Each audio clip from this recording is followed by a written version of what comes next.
inside an iconic landmark in Cape Town. This is the Table Bay Hotel. It has seen the faces of some of the world's rich and famous. It also happens to be a home away from home for seasoned, I want to call him veteran, no, but he's not a can't do veteran. that. But he's Makes a me sound 70. seasoned broadcaster and a hell of a good guy, Dan Nicholl. It's season 16. Can you believe it? It's good to have you back in Cape Town. Dan, this is one of two homes that in Cape Town that you have. You're both here and at another institution, Element House. Yeah, I get to spend a bit of time with both of them, and yeah, I live up in Johannesburg, yes, which is renowned for its natural beauty and splendour. It's actually a really cool city, and it's got a wonderful energy, and I do love living up there. Yes. But this is where I went to university. Yeah. This is still my South African home. Absolutely. And it's so many of my best friends are down here, so to be able to come back down. And this hotel in particular, you walk in, everybody's, hello, Mr. Nicholl. Have you bought the linen back from your last day, Mr. Nicholl? The gowns, the slippers. They know what you like for breakfast. It's just a really cool place. And when you're sitting out and you're either looking out towards Robben Island or you're looking out across the waterfront, it's got some of the best views on the planet. So I love coming here. Element also is lovely. It's a slightly different kind of space. Yes. But between the two of them, they're reasonable places to call home in Cape Town. I love it. We're going to find out more about Dan Nicholl, about the career, the phenomenal career this man has. We'll start at the very beginning, and with a brand that in actual fact he wasn't always in, because for many years he'd been loyal to a certain brand. But I tell you what's special about this brand that we're going to hop into is that it's a partner of another brand that's very close to Dan's heart, and that's Laureus Sport for Good. Laureus is a foundation, and we're going to find out more about Dan's involvement with that foundation, how the Dan Nicholl Show uses sport to give back through the foundation, and of course you spend that time in an all-new Mercedes GLS 63, which is the top-of-the-range vehicle, and like I said, a brand that is kind of one of the partners of Laureus. So it'll be lekker for you to hop in the car with me. As I gently touch Dan's nipple, we'll hop in the car and find out more about this man's career. Come, Dan, let's hop along. Best Uber driver I could ask for.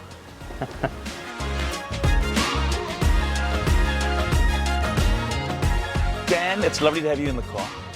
And it's good to be here. Season 16. I'm trying to think of the season that I was on the show. Sorry. Yeah, we're still trying to recover from that. Well, no, that must have been one of the first seasons. But there's not a guest locally that you haven't had on the show, because it's the show that caters to everyone. It's not just a show on a sports channel. It's a lifestyle show geared at not only local sports people and celebrities, but global.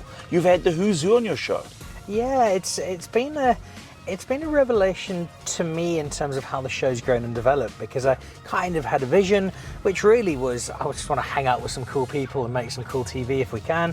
And what it's actually turned into is this series of kind of once a week, people just sitting down and having a really fun conversation. And for people who are watching the show, they almost feel like they're part of that conversation, because we've created a space where everyone's comfortable, everyone's relaxed, they're not being asked the normal questions they might be at a press conference, but they're also finding themselves in a space that is really unusual for who they are. So take our season premiere, goes up Thursday night on SuperSport of season 16. Kevin Lorena, world champion boxer, heavyweight title fight next weekend, sold out. Loveliest guy out of the ring. Gee, I wouldn't want to be anywhere near him in the ring. He's a monster. So there he is, but he's sitting next to David Carl, who weighs about 30 kilograms. One of our great comedians. He's got a new movie that's out on circuit now, Who's My Daddy, with a whole pile of great local actors.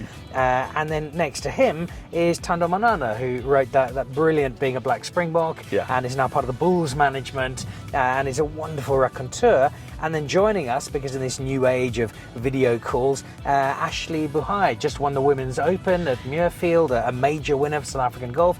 Where else would you get these four people who are so different into one space? And yet we've created somewhere where it doesn't feel jarring, at least I don't think so. Yes. And guys really enjoy it. And what happens quite often, and I think it probably happened when you were on the show, but you'll get people along who really like each other, but they don't know each other. And probably my best memory of that was the night we had John Barnes, the Liverpool England great footballer, on the same show as Hashim Amla. John Barnes has West Indian heritage. He loves cricket. Hashim Amla, Liverpool fan, loves football. They were so starstruck by each other, and their poor old Khan from the Parlotones just sitting in the back, sort of waving, "Hey guys, I'm here too." Dan, let's go back to the beginning, because I'm trying to figure out when, the dates of when I first met you and where you were. And I can trace as far back as Newlands Cricket's ground, you in varsity, on radio as Dan the Man on UCT radio. And our paths crossing, and that was the start of our friendship. And that's almost the very beginning. Those are your varsity days. And I had the pleasure of watching your career and watching where you've gone to, and your passion for South African sport, and for sport, and that's why I say South African, but sport in general. And not only sport, but the elements of give back that sport have provided so many people. And it's something that's very close to your heart. It's something that you know, that's a key theme of the show that you host.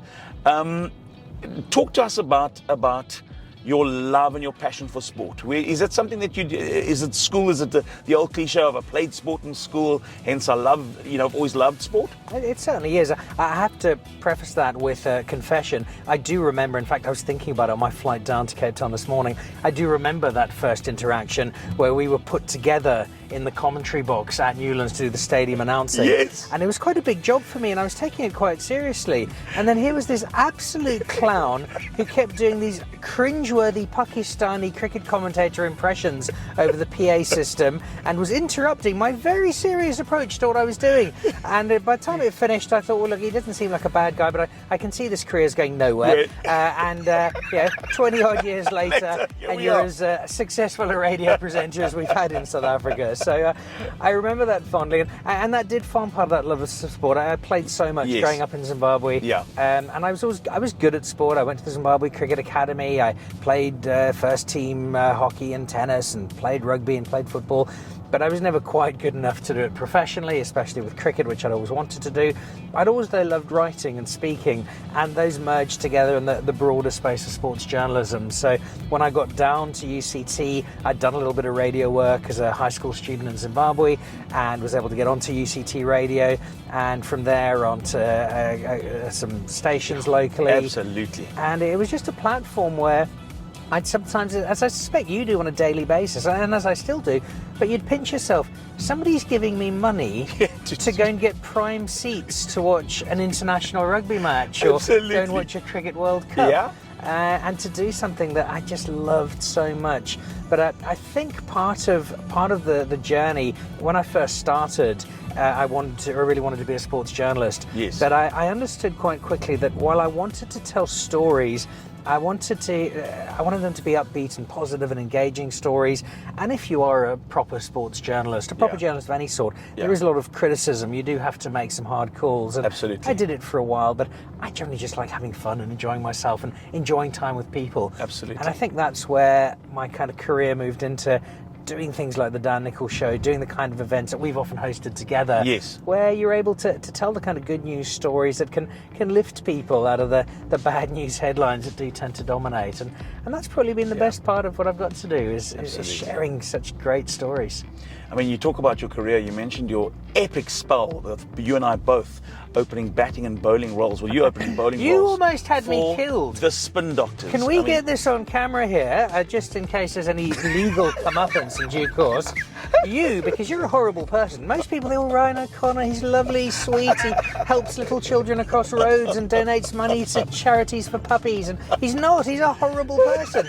We were playing a cricket match, and you gave me what you said was like a little energy drink. It turned out it was a tequila before a cricket match, and then you told the opening bowler of the opposition, on what was a gentle Sunday friendly game of cricket, that I had suggested that he had a very long run up for a spinner. He'd played provincial cricket, 4 deliveries into the game. I don't have a helmet, it's a Sunday game, it's beautiful. It was out at the old oval at Constantia. 4th delivery, bouncer off the splice. Next thing I wake up on the side of the pitch, I'm bleeding. I spend the night in intensive care, and to cap it all, 2 days later my girlfriend at the time broke up with me because clearly my ability to play the short ball was fundamental to our relationship. I do remember an incident where a certain Richard Calland drove his car onto the field. He did. As the ambulance. As the ambulance, because I didn't want to get blood in my car. Yeah, you're just not a nice person. I don't know why I'm doing this today. But what a great team. Those were great memories. And the Spin Doctors, what a great cricket side as well. Yeah. Dan, I want to talk about Laureus as well. I want to talk about your involvement.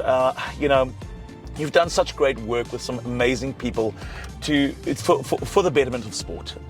There's no greater sport, there's no greater, binder, team builder than sport, nation builder than sport. And you've done a lot to give back to sport.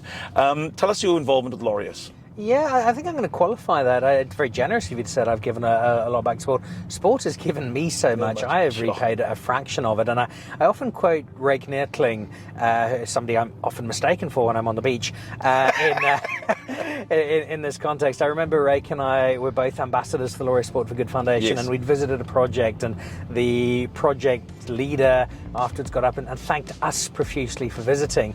And Rake said he'd just like to make a point. And Rake's often a man of few words, but when he does speak, you listen.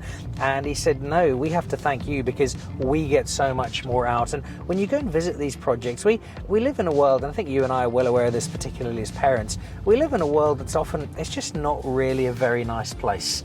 And as parents of children, we'd like to try and make it a little bit better. And when I go to these projects and I see what sport is doing under the auspices of Laureus, and its mantra kicked off by the founding patron Nelson Mandela 20 years ago in Monaco with Johan Rupert, who started Laureus Sport for Good Foundation, of sport having the power to change lives and the power of sport for good.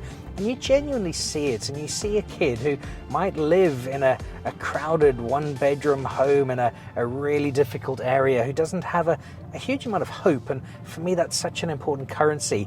And you see this kid's eyes light up because she's kicking a football or he's hitting a cricket ball, or they're doing something that takes them away from the challenges of every day.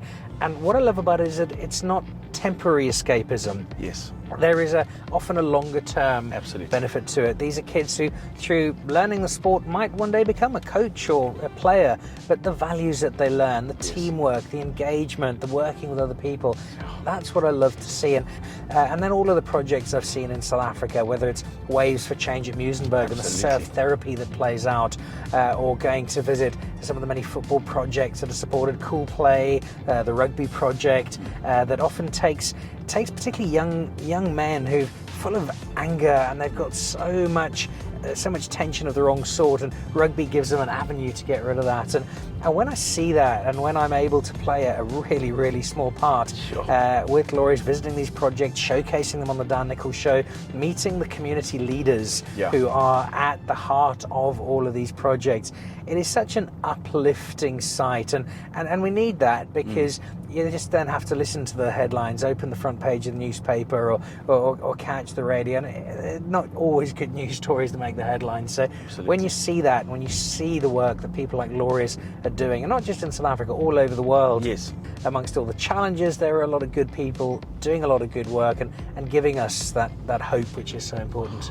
I love it. And I love that about you. That is, one of the most endearing qualities I love about you is that you've got the biggest heart. You're always top and front in terms of what you're thinking is always, how are we going to turn this into something that we can give back, and a platform to which we can give back.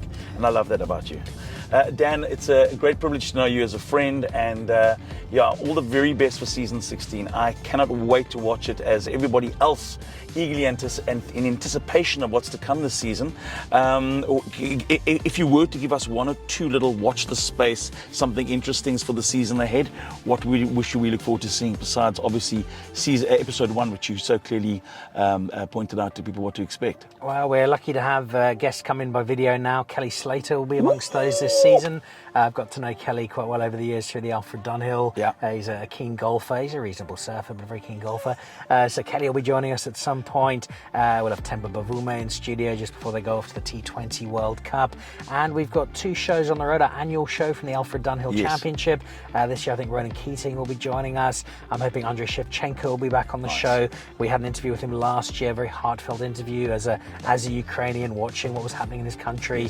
Sheva's normally a really relaxed, fun guy. This was a difficult interview, but a beautiful one. Stunning. And possibly Dave Phoenix Farrell from Lincoln Park.